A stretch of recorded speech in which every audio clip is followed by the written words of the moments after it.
I mean, Crazy. I understand everyone has an opinion, but not everyone understands.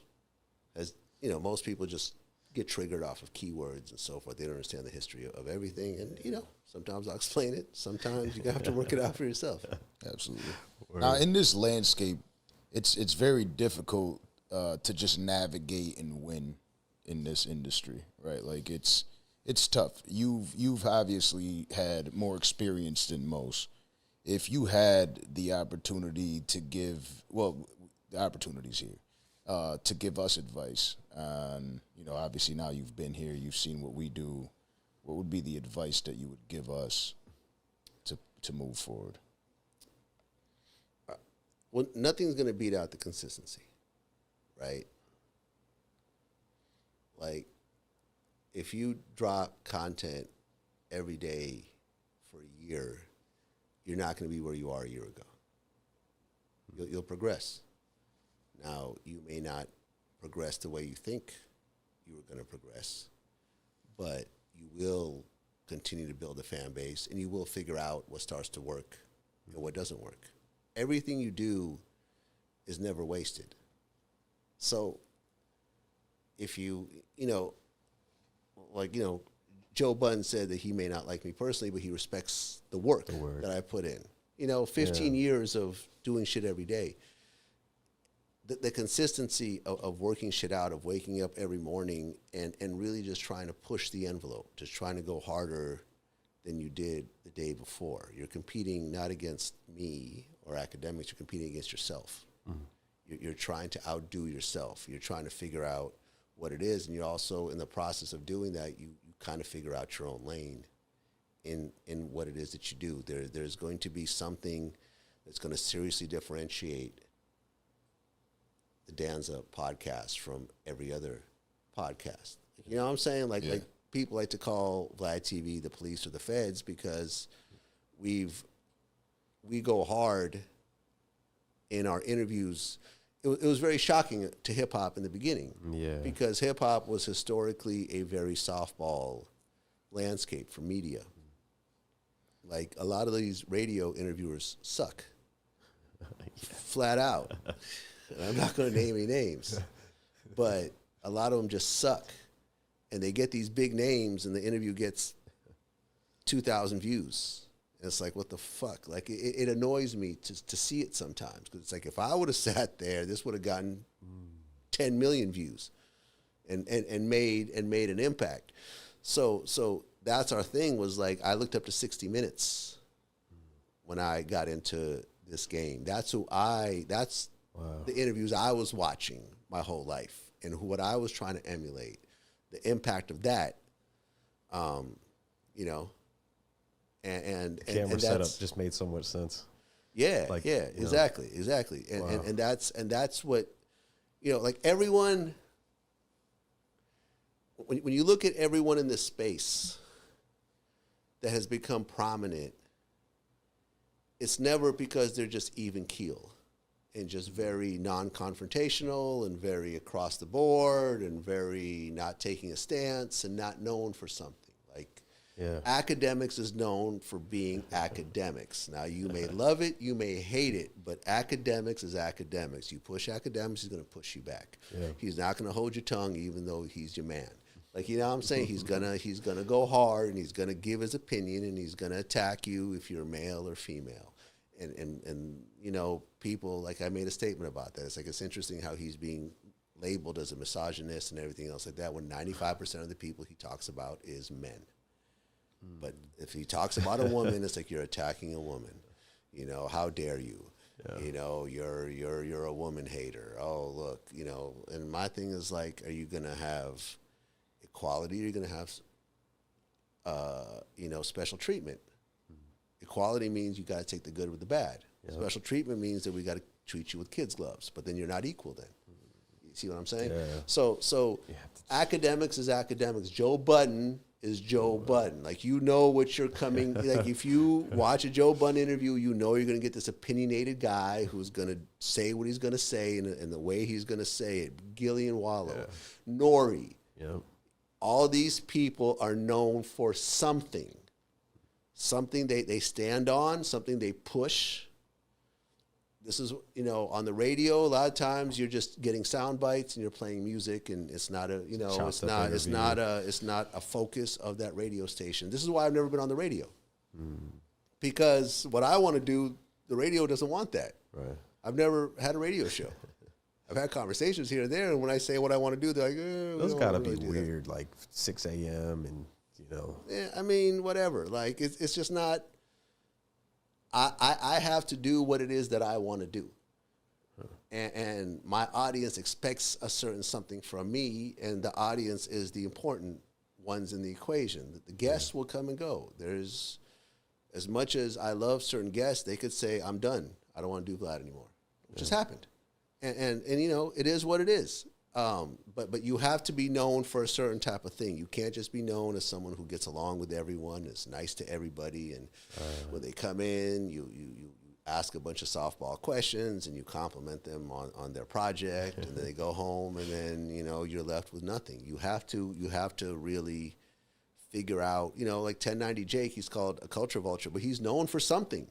True. He's known for actually doing the research, finding the real paperwork. They give him that. Finding the real video, something that's not easy to do. It requires reaching out, submitting requests, paying money, doing research, talking to a lot of people. Now you may hate that he's doing it, but he's known for that type of thing, and he does it better than anybody else, because hip-hop kind of sucks when it comes to doing research. Right? Hip-hop would rather run with whatever bullshit, and I've been caught up in this bullshit many times. You know what I'm saying? And it's fucking annoying. But this is where I'm at, and I understand. Sometimes I clear it up, sometimes I don't, but I'm saying that everyone who's prominent is prominent for a thing. Gillian Wallow, they have a thing. Yeah. You know what I'm saying? That this is why people fuck with him. Math Hoffa comes from battle rap, and he has a whole thing about it, and he's got the barbershop. I asked him, I said, why do you, why do you do this whole barbershop thing with these 5 other guys as opposed to just doing one-on-one interviews? Because it's a theme. Yeah. It's the barbershop, it's the backdrop, it's the feel. And the barbershop talk. Yeah, the barbershop talk. Like I've had this conversation with him, and that's my man. Another person who I supported very early on, who I said, yo, you're going to be bigger than battle rap. And as soon as his show started to pop off, I was on his show. He did it, yeah, that's right. Right? That's right. Look, I was early on the academic show. You know what I'm saying? It's a thing, and you have to figure out what your thing is, and sometimes it takes years to develop that. Right? You said academics. I'm sorry, Math Hoffa. Yeah. Okay. Yeah, no, I just wanted them to get it right. You did both, right? No, he did. He was just talking about math. I'm talking about math right now, yeah. You guys have to figure out what your thing is. And maybe you guys have already figured it out and I haven't caught on yet. But, you know what I'm saying? Like, you have to figure out what that thing is, and then you have to lean into it. You know what I'm saying? Like, when the Keefe D shit happened and the Tupac shit happened, I leaned into it. I see. I didn't say, oh, no, I don't want to be called the police, so let me... Nah, it's like Piers Morgan reached out, which is the biggest media entity in all of Europe, essentially, and was like, Piers wants to interview you. And I'm like, yeah, let's do it. Yeah. So now I got to interview with Piers Morgan. You know what I'm saying? Like it's like you gotta lean into who it is that you are and what it is that you do, and it's you have to own it. I see. You have to own it, and you have to stand by it through the criticism and everything else like that. And especially if you're the first one to do it, you're gonna get the most flack. Like there's gonna be a bunch of little baby 1090 Jakes in the next few years. Oh, jeez, yeah. But he's the one catching the flack and being called a culture vulture and everything like that, because he's the first one to do that. Right. But I recognize that, which is why he's now becoming a regular guest on Vlad TV. If you notice, we did his really first interview. He's good at what he does. He's good at what he does, right? And he appreciates what it is that I do. He said that he was a big fan. You know what I'm saying? And so we're creating this new interview that he's becoming a regular guest on my show. Regular guests are one of my things. Something that people didn't really do. And you see it like on CNN. Yeah. It seems a little obvious to me, but not everyone gets that. Everyone wants to just constantly get new guests. Like my thing is like, no, I'm going to have repeat guests, and I'm going to keep bringing these people on for certain types of things. John Sally is a regular guest that talks about basketball. Michael Jai White is a regular guest that talks about MMA and boxing, nice, because that's what he does. That's cool. Or acting. That's what he does. Ari Spears talks about comedy. It's what he does, and me and him could sit there and fuck with each other, and do our little comedy thing back and forth. And I love comedy. Yeah. So I love having comedians like Aries, like TK Kirkland. Up there a couple times. Faison Love, again, another comedian that talks his shit, that's good at what he does. And it's like, the king of them all that you have that keeps coming back is Boosie. Of course. Yeah. For some reason, me and Boosie just have that that effect. He comes in and he does huge numbers with me. But then again, it's a relationship that goes back 20 years. Before Vlad TV, I was interviewing him when he first got signed. Him and Webby first got signed at Atlantic. Whoa. Yeah. You could find Boosie looking like a baby on Vlad TV. The big clothes and the the big shirts, the hat. He's like skinny as hell. This was like maybe 2005, 2006, before Vlad TV. So me and Boosie, we rock out, and when the new Boosie interview drops, but that's something that we've had to build up over time. Yeah. And we've had to build a personal relationship and a business relationship, and it has to make sense all the way around. Yeah, it's like you're running a news show and you got correspondents. Of course. And now the Aries with pundits. Pundits kind of is really more of what it's like. Yeah, okay. Way more pundits than that. And CNN, Fox, they do that every single day.